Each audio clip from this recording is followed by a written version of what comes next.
Bonjour, donc aujourd'hui on se retrouve pour un nouveau point lecture. Donc cette fois-ci on va parler de 3 ou 4 livres. Je sais pas pourquoi je veux vous annoncer combien de livres on va parler, parce que ça dépendra du temps que je vais parler. Donc on va commencer par du Karine Jebels, Toute blesse la dernière tueuse aux éditions Belfond. Donc c'est un très gros livre qui me faisait peur, que j'ai acheté il y a 3 ans je crois, à sa sortie en fait. Et il me faisait très peur par rapport à sa grosseur. Je me suis dit je vais mettre des lustres et des lustres à le lire, il fait plus de 500 pages. Mais finalement, non, ça s'est lu très vite. Alors, dans ce livre-là, on va suivre une jeune fille, Tama, qui a 8 ans. Au départ du livre, elle a 8 ans. Elle va être achetée à son père, donc voilà, par une femme qui vient la chercher dans son pays. Donc son père va la vendre à cette jeune femme, ils vont partir. Et elle va être donnée donc à une famille qui a des enfants, qui en a 3 ou 4 enfants, je ne sais plus, enfin il y a un bébé dans la famille. Et donc Tama, elle, son rôle, c'est de faire à manger, de faire le ménage, de s'occuper du bébé, enfin de s'occuper de tout ce qui a trait à la maison, vraiment tout. De A à Z à 8 ans. Voilà, faut bien se rappeler qu'elle a 8 ans. Alors ça, déjà, c'est quelque chose que je n'arrivais pas à me mettre en tête, qu'elle avait 8 ans. Moi, dans ma tête, elle avait 15-16 ans. Voilà, dès le départ, elle avait 15-16 ans. On la suit jusqu'à 15-16 ans. Mais pour moi, j'arrivais pas à me la visionner à 8 ans dans le livre, c'était pas possible pour moi, je n'arrivais pas à imaginer qu'une petite fille de 8 ans, déjà on lui fasse subir tout ce qu'on lui fait subir. Déjà à 16, voilà, c'est pas possible de faire subir ça à une petite fille, mais encore moins à 8, donc du coup c'était quelque chose, c'est quelque chose qui m'a vraiment énormément gênée.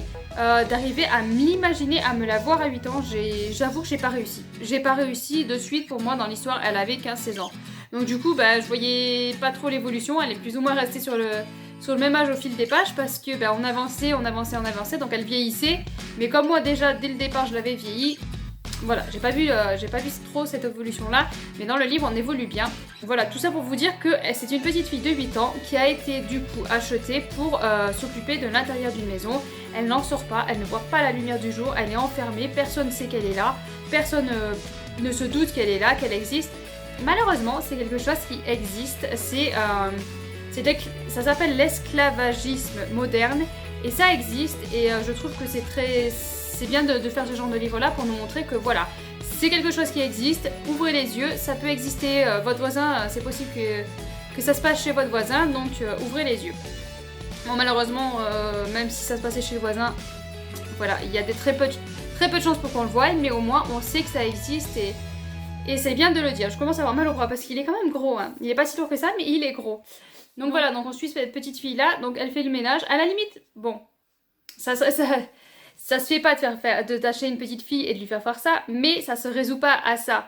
Elle va subir des violences. La moindre petite contrariété va être sujet à pouvoir se défouler sur elle. Donc on va pouvoir la frapper si on a, je sais pas, si on a une petite colère ou une envie de se défouler, elle est là pour ça aussi. Des fois aussi elles sont engagées pour le viol, voilà, pour assouvir les besoins et les envies de ce que la famille veut en faire, tout simplement. Donc du coup, nous, on va suivre Tama qui a 8 ans, on va la suivre jusqu'à 15-16 ans, je crois, et on va suivre tout son déroulement de sa vie.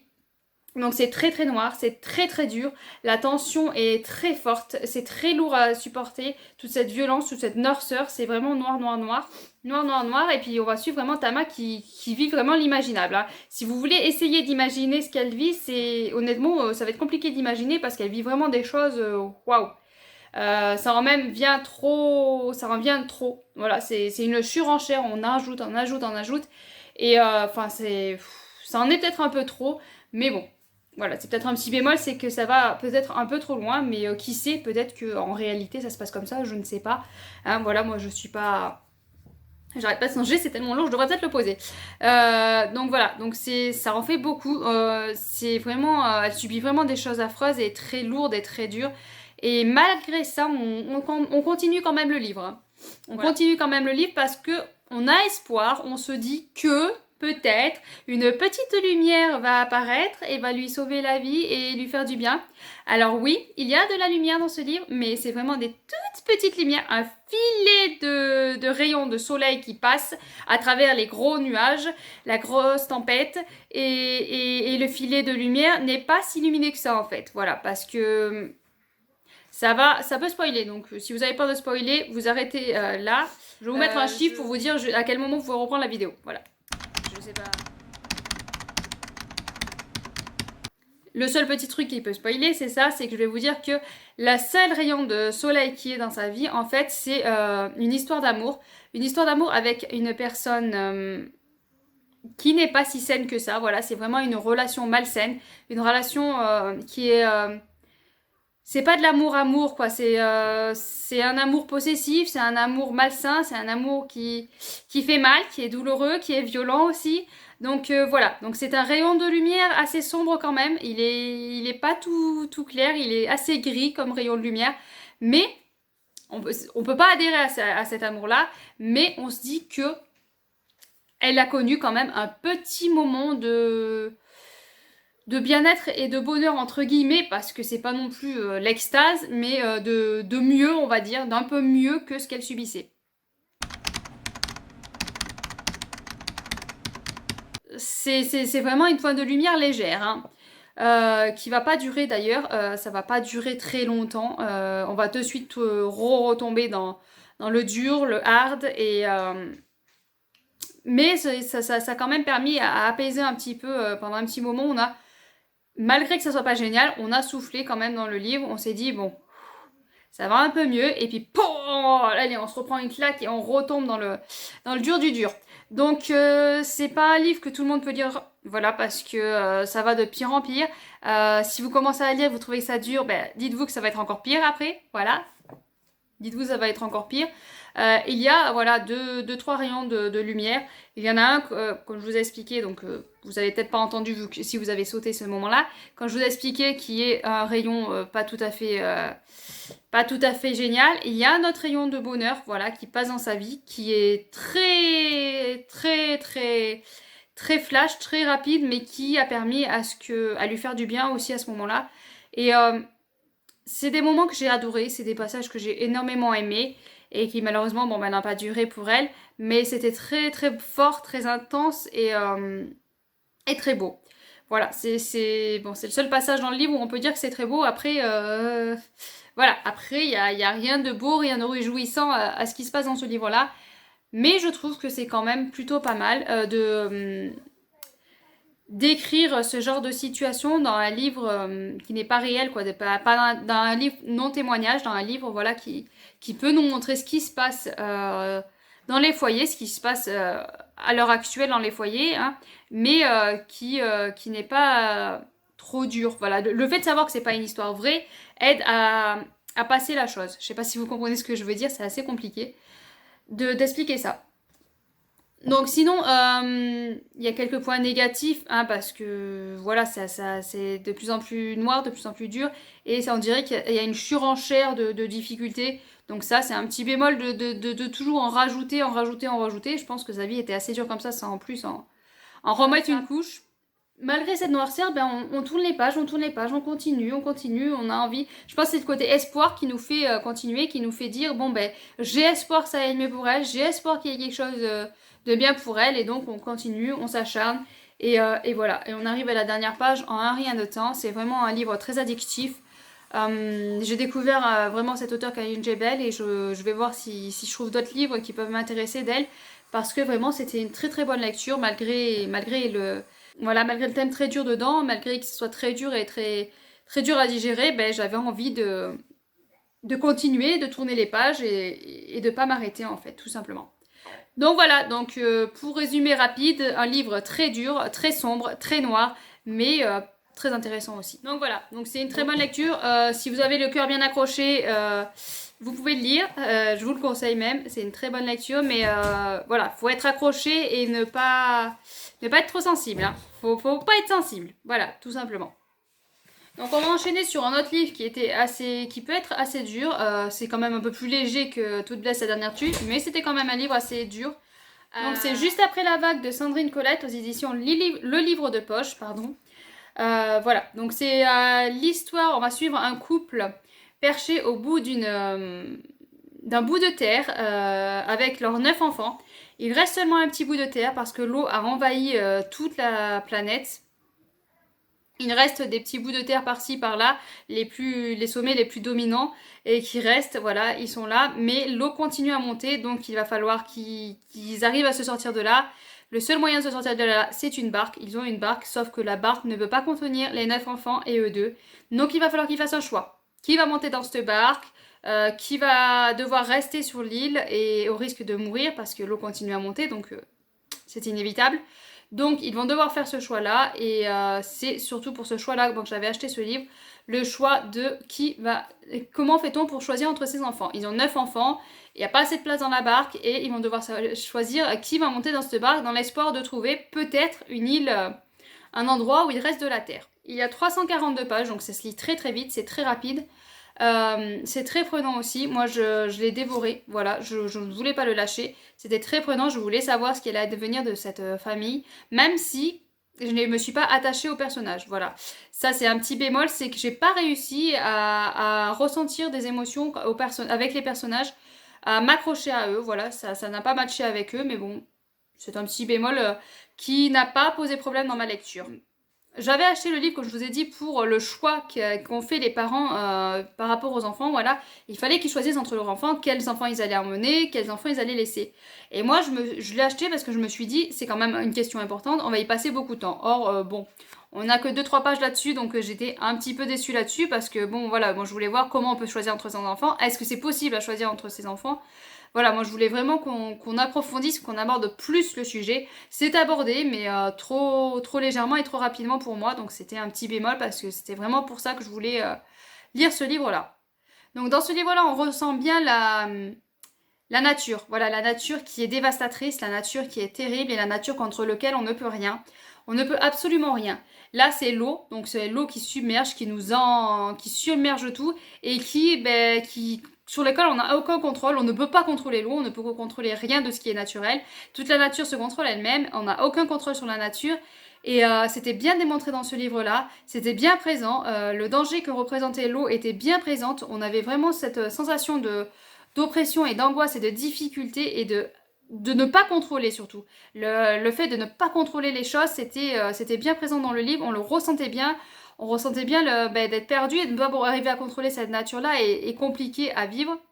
Voilà, on ne peut pas supporter, on ne peut pas la contrôler et on voit l'angoisse de la famille d'essayer de se dépatouiller contre cette nature incontrôlable, d'essayer de se battre contre elle pour réussir à survivre parce que l'être humain est fait comme ça, on veut survivre à tout prix et du coup il se bat pour ça et quitte à en abandonner certains. Voilà, donc c'était vraiment touchant, c'était émouvant, malgré que je me sois pas attachée au personnage, ça m'a quand même touchée et émue. Il y a des scènes assez dures, il y a une scène en particulier qui m'a énormément touchée et même si j'étais pas assez attachée au personnage, comme je vous l'ai dit, ça m'a brisé le cœur, ça m'a beaucoup brisé le cœur.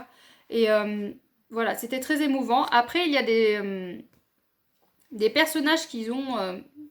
je crois qu'il a 9 ans, je ne sais plus exactement, 9-10 ans, qui fait des choses... Alors, je veux bien que ce soit pas la même éducation, je veux bien que ce soit pas le même environnement, la même situation.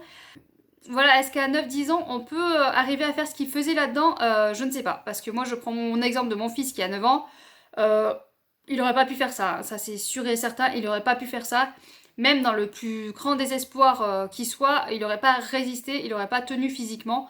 Mais après, c'est vrai que c'est pas la même éducation, c'est pas le même environnement, donc peut-être que oui. Mais c'est vrai que ça m'a un peu... je me suis dit, waouh, quoi, le gamin, il a 9-10 ans, il arrive à faire ça.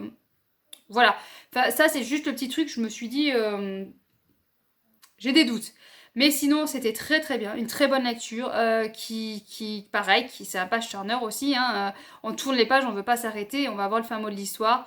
La fin est, somme toute, plutôt intéressante, c'est plutôt pas mal. Mais ça m'a pas, voilà, ça m'a pas plus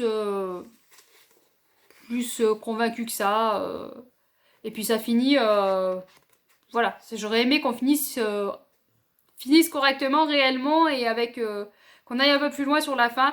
Mais bon, voilà, c'est des petits bémols. Comme je vous dis, tous les petits points négatifs que je vous ai dit, c'est des petits bémols. Parce que c'est un livre que j'ai dévoré, que j'ai beaucoup aimé et que j'ai pris plaisir à lire. Et je vais quand même signaler, parce que bon, je vous ai parlé de la tempête, il y a quand même des rayons de beauté, des rayons de soleil qui passent à travers la tempête et qui passent à travers les nuages, qui sont là, qui donnent espoir. Malgré le stress qu'on a vécu et tout ça, on a quand même les petits rayons d'espoir, les petits rayons de lumière qui font du bien et qui nous aident à respirer tout au long de ce livre. Donc voilà, donc j'en ai fini avec ce livre-là, mais je voulais quand même signaler que voilà, on n'a pas que de la noirceur dans ce livre-là, on n'a pas que la tempête et la dure, on a quand même des rayons de lumière, des rayons de bonheur qui montrent que il y a toujours quelque chose qui peut nous... Voilà, qui montre qu'il y a quelque chose qui est beau quand même malgré tout ça. Donc on va passer avec Entre chien et loup de Mallory Blackman aux éditions Milan Macadam. C'est un livre que vous m'avez choisi, voilà, je vous avais fait le choix entre 3 livres... Voilà, je vous ai laissé le choix entre 3 livres. Vous m'avez choisi Entre chien et loup.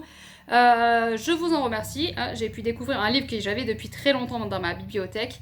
Malheureusement, ça ne l'a pas trop bien fait pour moi. Voilà, c'est mitigé pour moi. C'est une lecture mitigée. Donc, dans ce livre-là, on va suivre Séphie. Séphie qui est une jeune fille noire qui fait partie de la haute société, des primas. On les appelle les primas. Donc c'est ceux qui seront bien vus, bien... Voilà, c'est les bien vus. Et on suit aussi Callum qui lui est blanc. Lui, il fait partie des néants. Je crois que c'est les néants qu'on les appelle. Nihil, néants, enfin c'est les néants je crois. Et qui lui est mal vu. Voilà, les blancs sont très très mal vus. On les traite comme des chiens et ils ont le droit à ronger le dernier morceau d'os, on va dire. Voilà, en résumé rapide. Donc on va suivre ces deux-là. Ils vont se lier d'amitié tout petit, parce que la mère de Callum travaille pour la mère de ses filles. Et donc du coup ils vont se lier d'amitié, sauf que la mère de ses filles va virer la maman de Callum pour on ne sait pas quoi. Je n'ai pas réussi à savoir exactement ce qui s'était passé. J'ai pas compris, voilà, j'ai pas réussi à trouver exactement ce qui s'était passé entre les deux. J'avais un petit doute sur quelque chose, mais je ne suis pas sûre. Donc du coup, voilà. Donc du coup, je me dis, je suis pas sûre de pourquoi elle a été virée, mais elle a été virée. Et du coup, la mère de ses filles lui a dit, il est hors de question que tu revoies ce jeune homme. Bon, ils sont amis, donc ils vont se retrouver en cachette pour pouvoir continuer leur amitié. On va les voir grandir tout doucement. On va les voir grandir. Je crois qu'on les revoit à 13-14 ans, je sais plus exactement. Lui, il a 2 ans de plus qu'elle. Et donc, on va les retrouver dans cette amitié-là, les voir évoluer leur amitié et voir évoluer aussi comment ça s'évolue dans l'environnement et le traitement des Blancs. Donc voilà, donc je vous en dis pas plus. Donc en fait, on est un peu dans le monde inversé du nôtre, c'est-à-dire que les Noirs sont bien vus, les Blancs sont les esclaves, on va dire ça comme ça. C'est ce qui se passait à un moment donné chez nous, même si à l'heure actuelle, il y a toujours des endroits où c'est compliqué, malheureusement.